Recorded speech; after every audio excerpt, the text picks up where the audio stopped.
আসসালামু আলাইকুম। সকলকে স্বাগতম জানাচ্ছি ইজি কেমিস্ট্রি বইয়ের পক্ষ থেকে। আশা করতেছি তোমরা সবাই ভালো আছো এবং সুস্থ আছো।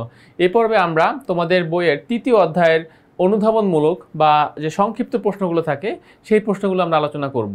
তো দেখো, আমরা আমাদের এই পর্বের মধ্যে যে প্রশ্নগুলো আছে সেগুলো আমরা দেখব এবং সেগুলোর অ্যান্সার কি হতে পারে সেই অ্যান্সারগুলো নিয়ে আমরা কথা বলবো। তো আমি শুরুতেই যে প্রশ্নটা দেখতে চাচ্ছি যে Cl2 এবং 2Cl এর মধ্যে পার্থক্য লেখো।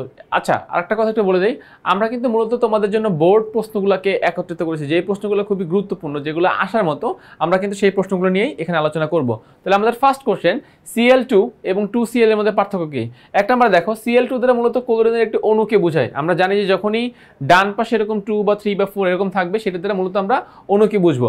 আর 2Cl দ্বারা ক্লোরিনের দুটি বিচ্ছিন্ন পরমাণু, মানে দুইটা আলাদা আলাদা ক্লোরিন পরমাণুকে এখানে বোঝানো হচ্ছে। সেকেন্ড দেখো, Cl2 তে দুটি পরমাণুর মধ্যে সমযোজী বন্ধন বিদ্যমান, আর 2Cl এ দুটি ক্লোরিন পরমাণুর মধ্যে কোনো বন্ধন নাই, অর্থাৎ এই দুইটা কি পৃথক পৃথক। আর Cl2 এর মধ্যে কি দুইটা ক্লোরিন একত্রিত হয়ে সমযোজী বন্ধনের মাধ্যমে অণু গঠন করেছে। অর্থাৎ জাস্ট আমরা যদি এভাবে বলি যে এই একটা ক্লোরিন পরমাণু আর এই একটা ক্লোরিন পরমাণু, এরা ইলেকট্রন শেয়ারের মাধ্যমে গঠিত হয়েছে। আর Cl বলতে কি, এই একটা ক্লোরিন আলাদাভাবে এখানে আছে আর একটা ক্লোরিন আলাদাভাবে এখানে আছে। ঠিক আছে, তাহলে এটা হচ্ছে আমাদের Cl2 আর এটা হচ্ছে আমাদের 2Cl। সেকেন্ড গেল এটা। তিন নম্বরে কি বলতেছেন? তিন নম্বরে বলতেছে যে Cl2 রাসায়নিক বিক্রিয়ায় সরাসরি অংশগ্রহণ করতে পারে না, যেহেতু অণু কিন্তু সরাসরি রাসায়নিক বিক্রিয়ায় অংশগ্রহণ করে না, আর 2Cl রাসায়নিক বিক্রিয়ায় সরাসরি অংশগ্রহণ করতে পারে। বেসিক্যালি আমি যদি তোমাদের একটু দেখাই, আমরা অনেক সময় বিক্রিয়ার ক্ষেত্রে এরকম লিখি, দেখো যে H2 প্লাস Cl2, বাট মনে হয় যেন এরা সরাসরি বিক্রিয়ায় অংশগ্রহণ করে, কিন্তু আসলে এই H2 এরকম এরা পৃথক হয়, Cl2 এরা এরকম পৃথক হয়, Cl2 এর এরকম পৃথক হয়, পৃথক হয়ে দেন তারা বিক্রিয়ায় অংশগ্রহণ করে। সো এই যে Cl, এই যে দেখো Cl, এই যে Cl তারা এরকম পৃথক হয়, পৃথক হয়ে এই যে HCl মিলে উৎপন্ন করে হচ্ছে HCl, আবার এই যে Cl মিলে তখন আমরা এটার পাশে কি দিই, 2 দিয়ে দিই। ওকে, সো এভাবেই আমরা Cl2 এবং 2Cl এর মধ্যে পার্থক্য দেখাতে পারি। নেক্সট প্রশ্ন দেখো, 2n এবং n2 বলতে কি বোঝায় ব্যাখ্যা করো। তো আমরা এই প্রশ্নটা, আগের প্রশ্নটা পার্থক্য চাইছিল বিধায় কিন্তু আমরা পৃথক পৃথক ডিফারেন্স করে দিয়েছি, এবং এখানে দেখো সেম টাইপের প্রশ্ন, কিন্তু এখানে আসলে পার্থক্য জানতে চাই নাই, মূল ডিফারেন্সটা আমার কাছে জানতে চাচ্ছে। তাহলে এখানে দেখো বলতেছে যে পরমাণু হলো মৌলিক পদার্থের ক্ষুদ্রতম কণা যার মধ্যে মৌলের গুণাগুণ বিদ্যমান থাকে। নাইট্রোজেন পরমাণুতে নাইট্রোজেনের ধর্ম বিদ্যমান। 2n দ্বারা মূলত নাইট্রোজেনের দুটি পরমাণুকে বোঝায়। খুবই ইম্পর্টেন্ট একটা লাইন, যে 2n দ্বারা আমরা মূলত নাইট্রোজেনের দুটি পরমাণুকে বোঝানো হচ্ছে। ওকে, সো যাচ্ছে এখানে যে 2n দ্বারা মূলত নাইট্রোজেনের দুটি পরমাণুকে বোঝানো হয়। অপরদিকে 2 বা 2 এর অধিক পরমাণু পরস্পরের সাথে রাসায়নিক বন্ধনের মাধ্যমে যুক্ত হয়ে অণু গঠন করে। দুটি নাইট্রোজেন পরমাণু পরস্পরের সাথে যুক্ত হয়ে N2 অণু গঠন করতে পারে, অর্থাৎ N2 দ্বারা নাইট্রোজেনের একটি অণুকে বোঝানো হয়। তাহলে আমাদের কাছে এখন ডিফারেন্সটা ক্লিয়ার।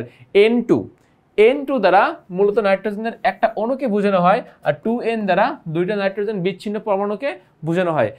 তোমরা চাইলে এই যে আমরা যে উপরের যেই পার্টটা কমপ্লিট করেছি, তোমরা চাইলে এখান থেকে আরও বেশি আইডিয়া নিয়েও এটা তৈরি করতে পারবে, যেহেতু দুইটার প্রশ্ন সিমিলার টাইপের প্রশ্ন। তো আমরা যাচ্ছি পরবর্তী প্রশ্ন, আমাদের 2 নম্বর প্রশ্নটাও শেষ। 3 নম্বর প্রশ্ন, অণু ও পরমাণুর মধ্যে পার্থক্য লেখো। অণু পরমাণুর মধ্যে পার্থক্য, এটা প্রচুর গুরুত্বপূর্ণ একটা প্রশ্ন। তাহলে কি বলে দেখো, যে মৌলিক ও যৌগিক পদার্থের বৈশিষ্ট্য রক্ষাকারী ক্ষুদ্রতম কণা হচ্ছে অণু, আর পরমাণু হচ্ছে কেবল মৌলিক পদার্থের বৈশিষ্ট্য রক্ষাকারী ক্ষুদ্রতম কণা। অণু হতে হলে তাকে মৌলিক পদার্থ হতেই হবে, কেননা যৌগিক পদার্থের জন্য তো আমার অণু না, যৌগিক পদার্থের জন্য তো আমার পরমাণু না, যৌগিক পদার্থের জন্য হচ্ছে আমার অণু, আর মৌলিক পদার্থের জন্য কেবল শুধুমাত্র পরমাণু। 2 নম্বর, অণু সরাসরি রাসায়নিক বিক্রিয়ায় অংশগ্রহণ করতে পারে না, পরমাণু সরাসরি রাসায়নিক বিক্রিয়ায় অংশগ্রহণ করতে পারে। আচ্ছা, প্রকৃতিতে স্বাধীনভাবে চলাচল করতে পারে, প্রকৃতিতে স্বাধীনভাবে চলাচল করতে পারে না। ব্যাপারটা হচ্ছে এরকম যে তুমি পরমাণুদেরকে আমরা সাধারণত স্বাধীনভাবে পাই না, কোনো একটা যৌগের মধ্যে পাই, দেন আমরা পৃথক করি। আর অণু বা যৌগকে কিন্তু আমরা প্রকৃতিতে স্বাধীনভাবে পাই, তাহলে এটা আমরা কাজে লাগাতে পারি।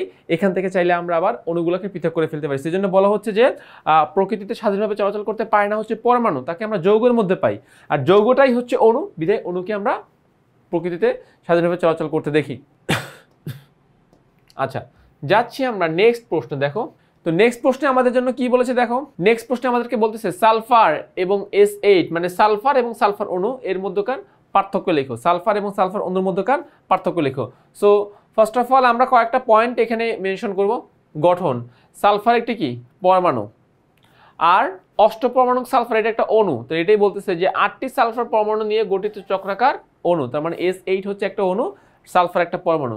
প্রকৃতিতে অবস্থান সাধারণত একা অবস্থায় পাওয়া যায় না, এই সালফারকে মানে সিঙ্গেল যে সালফার সেই সালফারকে আমরা একা পাবো না।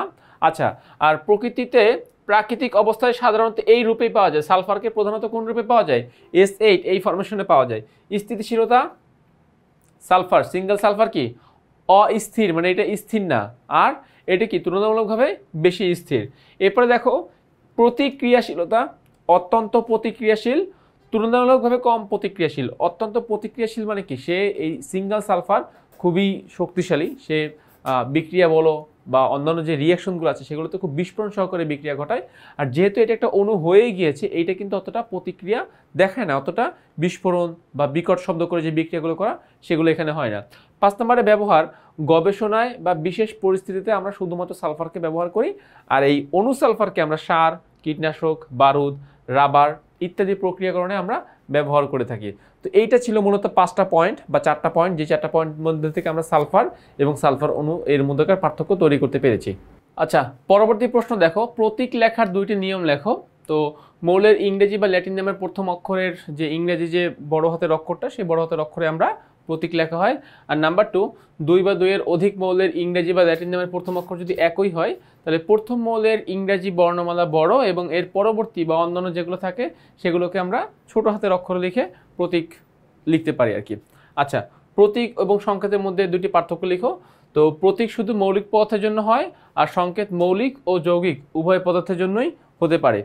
আর প্রতীক মৌলের একটি পরমাণুকে নির্দেশ করে, সংকেত মৌলের এই পদার্থের একটি অণুকে নির্দেশ করে। সো বেসিক্যালি সংকেতটা হয় অণুর জন্য আর প্রতীকটা হয় পরমাণুর জন্য।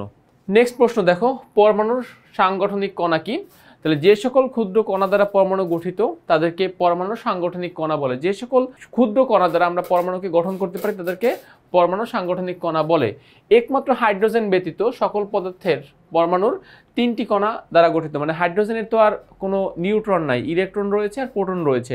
তাহলে এখানে বলতেছে হাইড্রোজেন ব্যতীত বাকি যারা তাদের ইলেকট্রন, প্রোটন এবং নিউট্রন 3 রকমের কণা রয়েছে, এদেরকে মৌলিক কণিকা বলা হয়। প্রধানত 3টি সাংগঠনিক কণা দিয়ে পরমাণু গঠিত, এক হচ্ছে ইলেকট্রন, 2 হচ্ছে প্রোটন, 3 হচ্ছে নিউট্রন। পরমাণুর কেন্দ্রে বা নিউক্লিয়াসে থাকে প্রোটন এবং নিউট্রন, এবং নিউক্লিয়াসকে ঘিরে ঘূর্ণায়মান থাকে ইলেকট্রন। অর্থাৎ ইলেকট্রন কোথায় থাকে, নিউক্লিয়াসের বাইরে যে কক্ষপথ সেখানে, আর প্রোটন আর নিউট্রন থাকে নিউক্লিয়াসের মধ্যে বা কেন্দ্রে। এখানে এই কথাটাই বোঝানো হচ্ছে। আচ্ছা, যাচ্ছি পরবর্তী প্রশ্নে।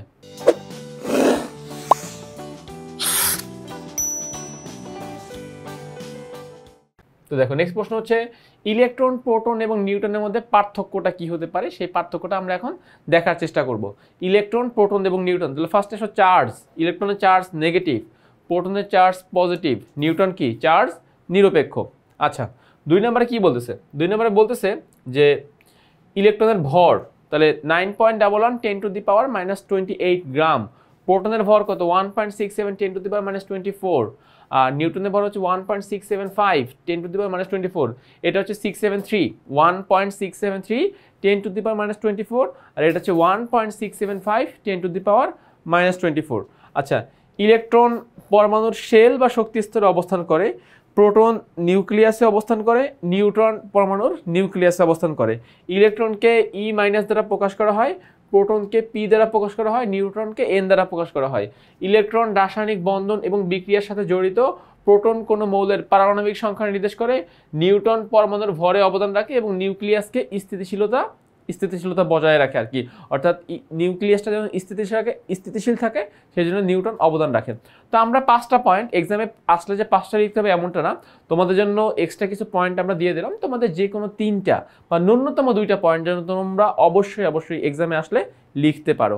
আচ্ছা, এবারে বলতেছে দেখো নেক্সট প্রশ্ন, পরমাণুর ভর ও পারমাণবিক ভরের মধ্যে 2টি পার্থক্য লেখো। অর্থাৎ পরমাণুর ভর আর পারমাণবিক ভর। তাহলে পরমাণুর ভর বলতে মূলত মৌলের একটি পরমাণুর ভরকে বোঝানো হয়। পরমাণুর ভর বলতে কোনো মৌলের একটা পরমাণুর ভরকে আমরা বুঝে থাকি। আচ্ছা, আর পারমাণবিক ভর বলতে কোনো মৌলের একটি পরমাণুর ভর এবং একটি কার্বন 12 আইসোটোপের ভরের 1/12 অংশের অনুপাতকে বোঝায়। অর্থাৎ একটা পরমাণুর ভর আর কার্বন 12 আইসোটোপের ভরকে আমরা অনুপাত হিসেবে এখানে প্রকাশ করতে পারি। জিনিসটাকে যদি আমি একটু দেখাই, তাহলে উপরে হবে কি? উপরে হবে একটি উপরে হবে একটি পরমাণুর ভর, এবং এই যে দেখো এই যে নিচে যেটা আছে একটি কার্বন 12 ভর অরবিটাল অংশ, এটা কি আকারে থাকবে? ডিভাইড আকারে থাকবে। আর 2 নম্বরটা হচ্ছে পরমাণুর ভর ইজ ইকুয়াল টু মৌলের গ্রাম পারমাণবিক ভর ডিভাইডেড বাই অ্যাভোগাড্রো সংখ্যা, আর পারমাণবিক ভর হচ্ছে একটি পরমাণুর ভর ডিভাইডেড বাই একটি কার্বন 12 ভরের 1/12 অংশ। আমরা অনুপাতটাতে জাস্ট প্রকাশ করতে পারলাম। এবারে নেক্সটে দেখো কি বলছে, পারমাণবিক সংখ্যা ও ভর সংখ্যার মধ্যে পার্থক্য লিখো। তাহলে পারমাণবিক সংখ্যা আর ভর সংখ্যার মধ্যে পার্থক্য হচ্ছে যে পারমাণবিক সংখ্যা দ্বারা মূলত কোনো মৌলের নিউক্লিয়াসে উপস্থিত প্রোটন সংখ্যাকে বোঝানো হয়। এই যে এখানে দেখো প্রোটন কথাটা মেনশন করেছে যে প্রোটন সংখ্যাকে বোঝানো হয়। আচ্ছা, আর ভর সংখ্যা হচ্ছে মৌলের কেন্দ্রে অবস্থিত প্রোটন ও নিউটনের মোট সংখ্যাকে বোঝানো হয়। পারমাণবিক সংখ্যাকে এই ভর সংখ্যাকে আবার নিউক্লিয়ান সংখ্যাও বলে। আচ্ছা, পারমাণবিক সংখ্যাকে জেড দ্বারা প্রকাশ করা হয়, আর ভর সংখ্যাকে এ দ্বারা প্রকাশ করা হয়। এ ইজ ইকুয়াল টু কি হচ্ছে, যে প্রোটন সংখ্যা জেড প্লাস নিউটন সংখ্যা এন। তাহলে এন হচ্ছে নিউটন সংখ্যা, এই প্রোটন সংখ্যা আর নিউটন সংখ্যা যোগ করলে আমরা কি পাবো? আমরা পাবো সেখান থেকে ভর সংখ্যা। আচ্ছা, যাচ্ছি পরবর্তী প্রশ্নে। অরবিট কাকে বলে? পরমাণুর যে সকল স্থির কক্ষপথে ইলেকট্রনগুলো নিউক্লিয়াসকে কেন্দ্র করে আবর্তন করে বা নিউক্লিয়াসকে কেন্দ্র করে ঘোরে তাদেরকে অরবিট বলে। প্রতিটি অরবিটে সর্বোচ্চ 2n² সংখ্যক ইলেকট্রন থাকতে পারে, যেখানে n এর ভ্যালু 1 2 3 4 এভাবে আমরা ধরে থাকি ইত্যাদি। আবার n যদি 1 হয় তাহলে k শেল নির্দেশ করে, অনুরূপভাবে n2 n3 n4 হলে l m n ইত্যাদি নির্দেশ করে। তাহলে এইটাই হচ্ছে অরবিট কাকে বলে, তার জাস্ট একটা সংজ্ঞা আমরা এখানে দিয়ে দিলাম। আচ্ছা, যাচ্ছি আমরা নেক্সট প্রশ্নে। অরবিট এবং অরবিটালের মধ্যে পার্থক্য লেখো। এটা খুবই গুরুত্বপূর্ণ একটা প্রশ্ন। অরবিট এবং অরবিটালের মধ্যে পার্থক্য প্রায়ই আসে, সো এটা আমাদেরকে একটু ভালো মতো জানতে হবে। দেখো কাকে বলে? যে সকল স্থির কক্ষপথে ইলেকট্রনগুলো নিউক্লিয়াসকে কেন্দ্র করে আবর্তন করে তাদেরকে অরবিট বলে। স্থির কক্ষপথে, যেই স্থির কক্ষপথকে কেন্দ্র করে নিউক্লিয়াসকে কেন্দ্র করে স্থির কক্ষপথ ইলেকট্রনগুলো ঘুরবে তাদেরকে অরবিট বলে। আর পরমাণুতে বিদ্যমান প্রতিটি প্রধান শক্তি স্তর যতগুলো উপশক্তি স্তরে বিভক্ত থাকে তাদেরকে অরবিটাল বলে। অর্থাৎ অরবিটকে ভাগ করলে অরবিটাল পাওয়া যায়। এক কথা যদি বলি, অরবিটকে ভাগ করলে অরবিটাল পাওয়া যায়।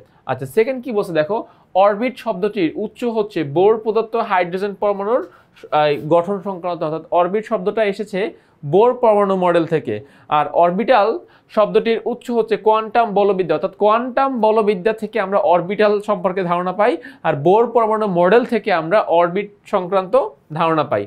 আচ্ছা, নেক্সট প্রশ্ন দেখো, অক্সিজেন 16 2- বলতে কি বোঝানো হয়? এটা দ্বারা বোঝানো হয় তিনটা জিনিস। নাম্বার 1, প্রথম কথা হচ্ছে কি দেখো, প্রথম কথা হচ্ছে যে এই যে 8 দ্বারা কি বোঝানো হয়? পারমাণবিক সংখ্যা বা প্রোটন সংখ্যা। 16 দ্বারা কি বোঝানো হয়? 16 দ্বারা বোঝানো হয় ভর সংখ্যা, বাম পাশে উপরে থাকবে ভর সংখ্যা। এই যে 2- দ্বারা কি বোঝানো হয়? আয়ন সংখ্যা, যে অক্সিজেনের কয়টা আয়ন আছে। সো 2- বলতে বোঝানো হচ্ছে যে অক্সিজেনের 2টি ইলেকট্রন বেশি রয়েছে, তার যতগুলো ইলেকট্রন থাকার কথা তার থেকে এখানে 2টি ইলেকট্রন বেশি আছে। দেখো এখানে এই কথাগুলোই বলছে যে সংকেতটি দ্বারা অক্সিজেন মৌলকে বোঝানো হয়েছে, এর বাম পাশে উপরে 16 দ্বারা অক্সিজেনের ভর সংখ্যাকে বোঝানো হয়েছে, এবং বাম পাশে নিচে 8 দ্বারা অক্সিজেনের পারমাণবিক সংখ্যাকে বোঝানো হয়েছে। আচ্ছা, অর্থাৎ প্রোটন সংখ্যা হচ্ছে 8, নিউটন সংখ্যা কত? নিউটন সংখ্যা হচ্ছে ভর সংখ্যা মাইনাস ইলেকট্রন, ভর সংখ্যা মাইনাস প্রোটন সংখ্যা। সো ভর থেকে প্রোটন বাদ দিলে কত থাকতেছে? 8। তাহলে প্রোটনও 8, ইলেকট্রনও 8, নিউট্রনও 8। ঠিক আছে কথাটা? আবার ডান পাশে 2- দ্বারা কি বোঝানো হচ্ছে? যে 2টি ইলেকট্রন গ্রহণ করে ঋণাত্মক চার্জ যুক্ত হয়েছে। আচ্ছা, অ্যালুমিনিয়াম এর পারমাণবিক সংখ্যা 13 বলতে কি বোঝায়? যে অ্যালুমিনিয়ামের নিউক্লিয়াসে 13টি প্রোটন রয়েছে। এই 13টি প্রোটন, আচ্ছা, এই অ্যালুমিনিয়াম মৌলের নিউক্লিয়াসের অবস্থিত প্রোটন সংখ্যাকে ওই মৌলের পারমাণবিক সংখ্যা বলে। প্রোটন সংখ্যা বা পারমাণবিক সংখ্যাকে জেড দ্বারা প্রকাশ করা হয়। অ্যালুমিনিয়ামের পারমাণবিক সংখ্যা 13 বলতে বোঝানো হয় অ্যালুমিনিয়াম পরমাণুর নিউক্লিয়াসে 13টি প্রোটন রয়েছে, নিউক্লিয়াসে 13টি প্রোটন রয়েছে। আচ্ছা, নেক্সট প্রশ্ন, সোডিয়াম এর ভর সংখ্যা 23 বলতে কি বোঝায়? সোডিয়ামের ভর সংখ্যা 23 বলতে বোঝায় সোডিয়ামের নিউক্লিয়াসে প্রোটন সংখ্যা এবং নিউট্রন সংখ্যার যোগফল হচ্ছে 23। সো এটাই বলতে চাচ্ছে দেখো যে এখানে মূলত 11 হচ্ছে ওর প্রোটন সংখ্যা আর 12 হচ্ছে নিউট্রন সংখ্যা। সো যোগফল হচ্ছে 23। তাই আমরা বলতে পারি যে সোডিয়ামের ভর সংখ্যা 23 বলতে বোঝানো হয় এর প্রোটন সংখ্যা এবং নিউট্রন সংখ্যার যোগফল। ওকে, তো তাইলে আমরা এই অংশটুকু ক্লিয়ার করে দিলাম। আশা করতেছি তোমরা এই অংশটুকু খুব সুন্দরভাবে বুঝতে পেরেছো। আমাদের নেক্সট পর্বগুলোতেও কিন্তু আমরা এই অনুধাবনমূলকের যে বাকি পার্টগুলো রয়েছে সেগুলো নিয়ে আমরা আলোচনা করব। তো সেগুলো দেখার আমন্ত্রণ জানিয়ে এই পর্বটি শেষ করতেছি। সবাই ভালো থাকো, সুস্থ থাকো, আল্লাহ হাফেজ।